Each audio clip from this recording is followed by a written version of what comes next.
Last मोमेंटला ना कधीच कोणती गोष्ट ठेवू नये. खूप बेकार हालत होते. यांचा सपोर्ट आहे म्हणून सगळ्या गोष्टी करू तरी शकते मी. नाहीतर माझं काही खरं नव्हतं यार. ॲक्चुअली झालं असं व्हॅनिटी तर आधीच सेट करून ठेवलेली, पण विचार केला जाता-जाता घेऊ आपण.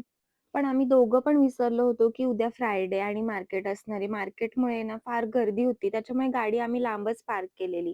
इकडे रस्त्यांची पण एवढी बेकार हालत झाली आहे ना, नशीब आता काम तरी चालू झालंय. कधी एकदाचं काम संपतंय आणि चांगला रस्ता होतोय असं झालंय. जातानाच भूक लागलेली मग खाऊन घेतलं थोडंसं.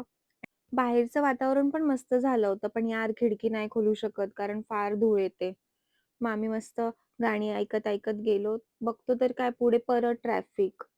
ट्रॅफिकमधून बाहेर पडल्यावरती मस्त चिक दिसला. मग तो चिक खाल्ला आणि त्यानंतर यांच्यासाठी सँडल बघायची होती, तर आम्ही गेलो होतो शॉपमध्ये. पण बॅड लक यांना साईझ लागते ती साईझ तिथे अवेलेबलच नव्हती. एखादी वस्तू पाहिजे असेल आणि ती नाही भेटली ना, तर अजूनच इरिटेट होतं यार. ब्राईडची ऑर्डर होती म्हणून आम्ही गावी निघालेलो. खूप वेळ ट्रॅव्हलिंगमध्ये गेला. मग विचार केला थोडंसं थांबूयात. मग आम्ही रिंकी हॉटेलवरती थांबलो. बाहेर खूपच थंडी होती. असं झालं होतं, की कधी घरी पोहोचतोय आणि झोपतेय. कारण सकाळीच उठून परत नवरीचा मेकअप करायचा होता. घरी पोहोचता-पोहोचता तर 3 वाजतील. चला भेटूयात आपण पुढच्या व्लॉगमध्ये. Bye bye.